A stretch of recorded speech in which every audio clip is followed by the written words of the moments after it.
Alright, so we're out here in one of my other favorite little spots to do some bushcraft stuff, especially when the weather's oddball. Tonight it's actually pretty nice, but I needed a table. I need to get out of the wind. I'm actually going to need another piece of equipment here, so I'm going to reach back in the corner behind me and grab it. I wanted to show a couple little projects here that I got some ideas to work on. And I never do one project at a time. I just can't seem to do that to myself. Seems like a waste of time when I do get some time out in the garage. What I've got is a Mora here, and this is how I normally carry it, and I've got a Light My Fire steel, just Ranger banded on the top. And then I've got a Rat 3 with the same kind of deal, a Mag Bar, Fire Steel, Ranger banded on the top. What I'm going to do to both of these knives is I got on firesteel.com and I ordered 3 small fire steels. These are, oh man, I don't even remember. They're just under 1/4 inch in diameter and about 2.5 inches long. So they're fairly small. I'm going to take one of those and put one on each sheath, and then on the BK3, or on the Rat 3, I'm sorry, I'm going to take one of these Mag Bars, which is about 3/8 inch in diameter and about 3 inches long, and put it on the other side of the sheath. I'm going to fix both of these with some Permatex Permapoxy plastic weld, which is supposed to adhere metal to hard and soft plastics. I've got the instruction pamphlet for that here. Put a little piece of Luan down to mix up. I've laid out a couple of quick clamps here. I love these little things. Real easy to use. I got out a file, and it must have fallen. Yep, there it is. And some 80 grit sandpaper, and then just a rag to wipe up the dust. And then after that project's done, and while it's setting up, I've got my Trangia, an older Trangia, and I'm going to steal a card from Ken Seal's playbook if I can get it open. There we go.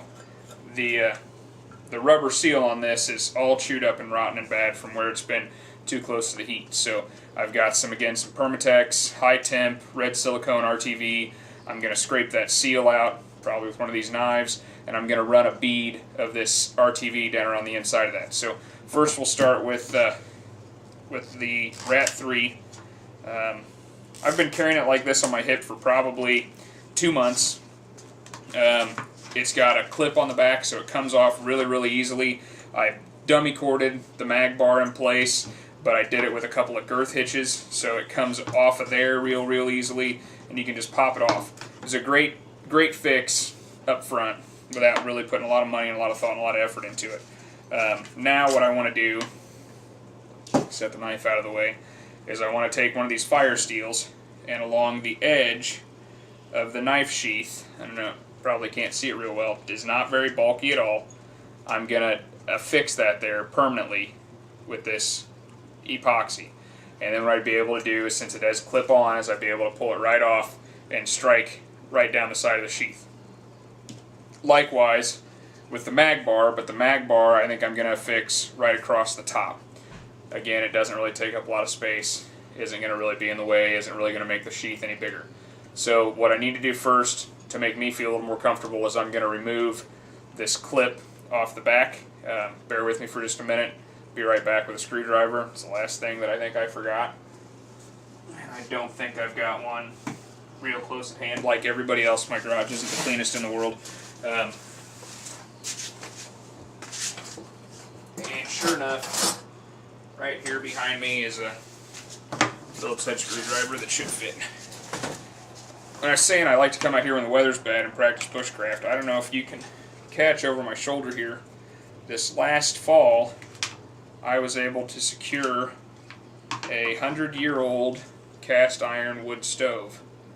It was all rusted and beat up, and I was able to take it from where I got it. I only gave about $75 for the stove, and I had it sandblasted and had some folks do some cast welding for me and fix some pieces that were damaged on it, and then I modified and made a couple other replacement parts for it, and all told for about $325 even with the stovepipe that I had to buy.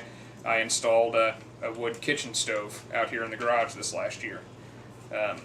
It's not a coincidence there's a card table right in front of it. When me and the buddies get together, this is where the barley pops get drank, cards get played, and stories get told, is right here. So the garage gets a lot of use, and that wood stove makes it easy to practice some new fire techniques and things like that. So, okay, so now I've removed the clip, and here, this flat edge is actually where I'm going to put the ferro rod. So I want to get some bite in there. I've got a small triangular file. I really want to make sure that my epoxy is going to hold, and I want to get it lined up with the top. So just to give myself an idea of where I want my last piece, my last little scrape to be, I'm going to make some gouges, significant gouges, in this sheath with this triangular file. I know there's somebody out there that works with Kydex looking at me like I'm crazy. I just want to do all I can to make sure that once this thing is set, that epoxy isn't going to let go. So I really want to give it something to hold on to. So there I've gouged those down in just a little bit. It's a pretty coarse file. And now I'm going to rough that up. All in all, it'll still be flat, but that epoxy should be able to set down in those ridges, and then this is just cleaning up to make sure I've got a good clean surface for that epoxy. Then take my rag and wipe away any dust. So now that surface is prepped, and now here I want to put the mag bar on the front. It's not going to take near the pressure when scraping, in my opinion. I could be wrong. So I'm not going to do the same depth of gouges. I am going to take a little screw here and mark where the bottom of it comes, and try and keep my sanding above that line. And I'm just going to scuff that up, get it clean and rough, so that epoxy does have at least something to get into. 80 grit, I think, is probably plenty coarse for this.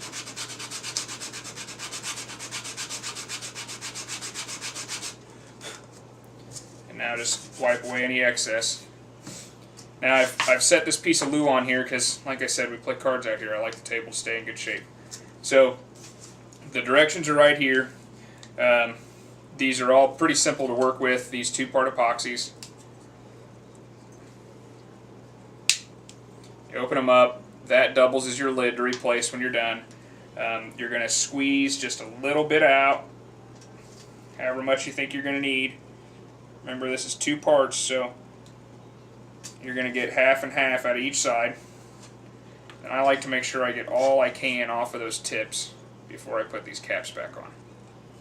Now then, this stuff has a 5-minute work time. So you've seen the process on this one sheath.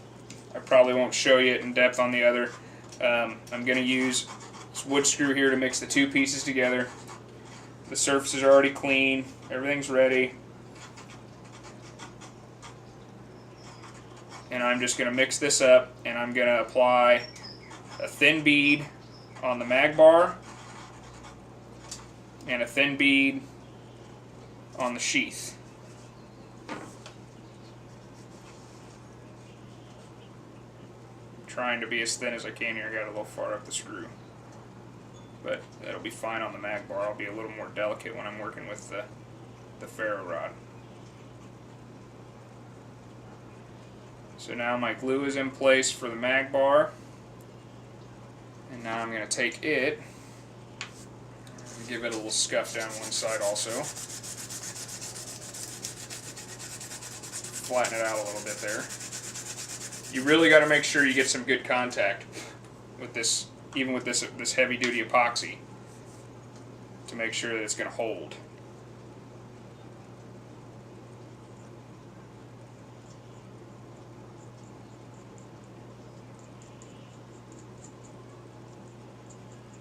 There's a nice thin bead on the mag bar there. Flip it over, set it right in place, and then to be on the safe side for me, I like to make sure things don't slip like that did while I was trying to clamp it up, because, you know, gravity works no matter where you're at. That was my stupidity there, not anything else.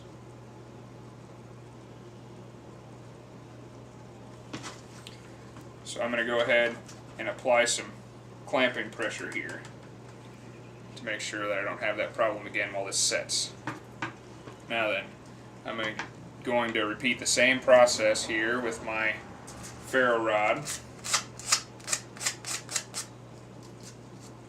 scuffing that one side, and then here I'm going to try and get just on the tip of my screw that I'm using for a little dipper.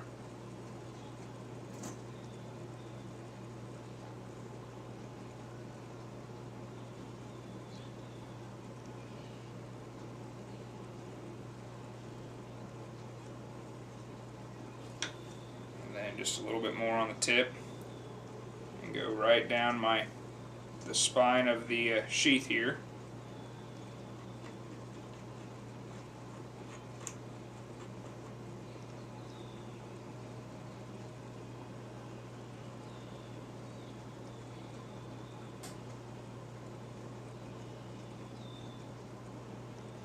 Now that'll fill in all those gaps that I made with the file and give me the spot to attach this.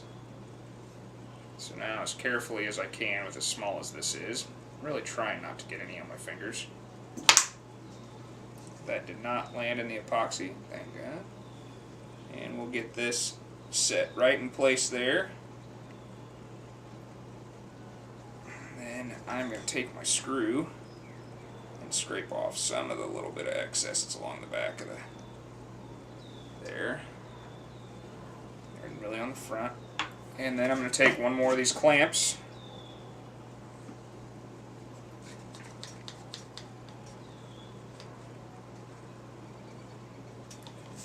and really get some clamping.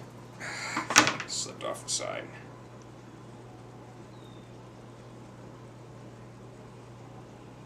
I really want to make sure I get good clamping pressure on this because I don't want it to come undone while it's waiting to dry. I mean, I really want to make sure that I get a good tight bond on this. It's just so narrow that I don't know that it's going to work with those clamps. So far so good. So that's going to be allowed to set. Now then, I've got just a couple minutes left. I'm going to do the same thing here on the top of the spine on my Mora sheath. I'm going to sand a spot down, put some good gouges in it.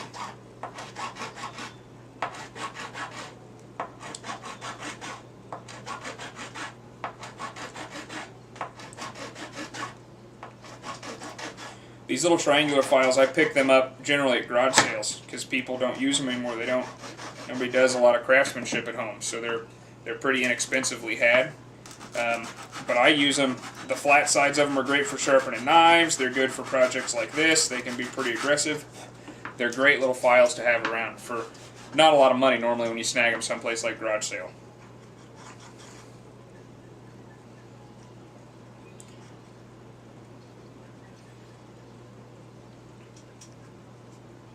So just like before, a bead of epoxy down the top of the knife sheath.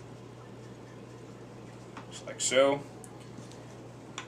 Take my ferro rod, my sandpaper,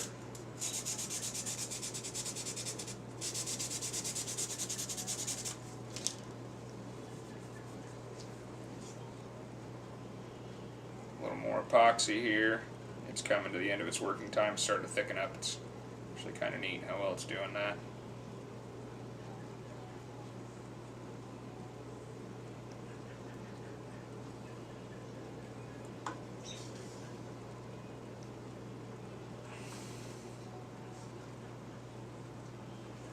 As a test, since I've got it here, I'm going to leave this one without a clamp.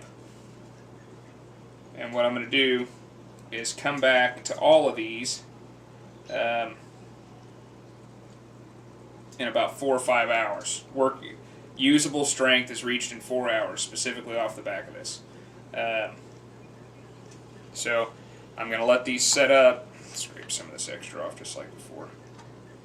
and then I'll come back with the camera in at least 4 hours. It's already 7 o'clock at night. I may wait till tomorrow morning before I come back out and test these. And I'll test these on camera. The first test of them that you'll see is on the camera. The Mag Bar and the Strikers. So while that's setting, I told you I was going to do the seal here. Let me show you this. I pull it out. It's pretty gunked up. It's actually sticking down here in the corner because the fact is the lid of this makes about the best snuffer you can get. Now this is soft and gooey and sticky and pretty nasty. This is an old Trengy. I got it out of a used surplus kit. Actually, the kit's still floating around out here somewhere. I haven't used it though. It's a good kit. So I'm going to clean the inside of this up and try and get rid of that nastiness. These Trengias are great little alcohol stoves. You fill them up, put the lid on, and hike out, and you've got a couple of burns pretty easy with them. So that cleans that up. This one's still got alcohol in it from the last time I used it. They burn really clean. They burn really well. They don't take a lot of maintenance. That one's got alcohol floating in it. Once I get this seal all done up, I'll take a look, see if I can find a year on it. So the red silicone, all you're going to do is replace that O-ring that's sat down in there. So we're just going to run a bead right along the bottom on the inside here. This red RTV is great high temp stuff. You've got to cut the tip here. I want a fairly thin bead, so I'm going to cut on an angle and just take the top notch off of that if I can. And then a little trick for most of these caps, if you haven't never noticed this, there's a sharp point in the lid, the top of the cap, and that'll puncture the tip for you.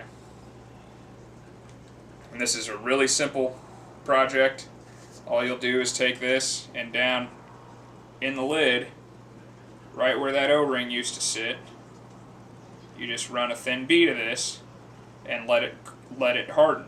And it's silicone, so it never really hardens all the way up. It'll still be a little flexible, which is exactly what you want, because then it can act as the O-ring that used to be in there. So it'll still seal against the lid, but it can take the temperature of using it as a snuffer.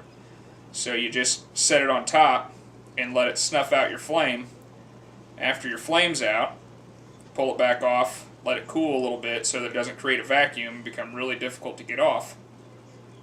And then you can screw it on. And then it'll seal up and hold all your fuel in it, and you're done. So now the problem becomes what to do now that you've done that and used it. So that thing's full of silicone in there. You can put the cap back on that, and that's still good. What's great about these tips is normally after that solidifies in the tip, you can run a screw in through the bottom and pull that whole plug right back out. So all I'm going to do is wipe the excess off the outside, and we'll let that all harden back up when we're set. So let me show you. I'll come up there and show you what this looks like now. So we went from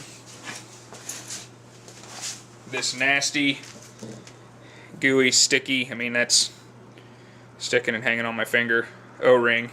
It was all beat up into the trash, to this slim bead of red silicone all the way around the inside. That'll harden up, and then what we'll have here is a completely functional lid and snuffer on that one stove. Like I said, that thing's full of fuel, and they take a ferro rod spark. Usually those will take a spark from a ferro rod like nobody's business. I wonder if that fuel could have been in there for more than just a little bit. There we go. And that actually went out. So that fuel may be old, I guess. Try it again, see if we can get it good and hot. It's been sitting on a floor for a while, so it just may take some extra heat. That's the only downfall to denatured alcohol. If you didn't know, denatured alcohol in and of itself is a great fuel source, especially for camp stoves. There's a great article that I wrote. I think it's a great article because I wrote it on alcohol stoves in Self-Reliance Illustrated. And I did about 4 different designs and tested them all out and tested boil times and how well they work. Big downfall to denatured alcohol for a fuel source is it when it's cool, it doesn't ignite very well. So you've got to prime it, you've got to heat it before you can use it.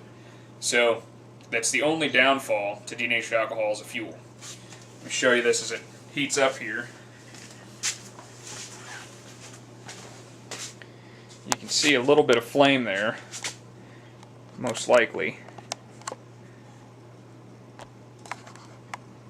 And you can see those little jets starting to flare up around the edge of it. And it becomes very similar to your kitchen stovetop. Let me see if I can actually find the pot set that goes to that. I know it's out here. I just had it a week or so ago. You guys watch the fire burn. That's what you do out here.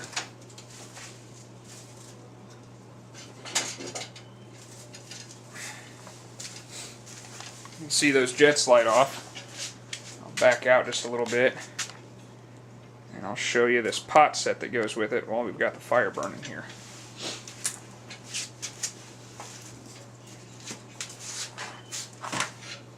Alright, so this is the original pot set. Turn my viewer around so I can see what you guys are seeing.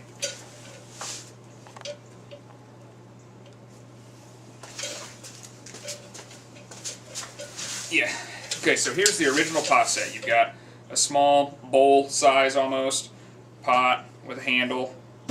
Then it's got a larger pot here, and then it's got this stove base. Now, on the inside of this, there are two legs that fold up to support the pot. And then this stove base will sit right over your stove, just like that. And then your pot has got a bail and a hook, so it can be hooked on anything. See the hook there in the bail. And it sets down inside your stove and well above the actual Trangia stove. So you can still see the flame in there.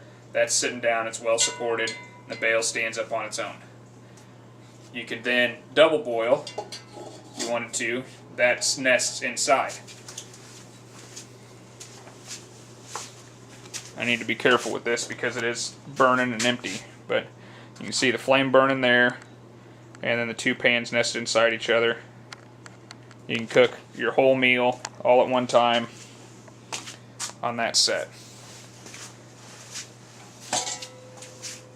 Take your skillet off if you wanted to. You can fry in there while you're boiling in here. Take your bottom pot off.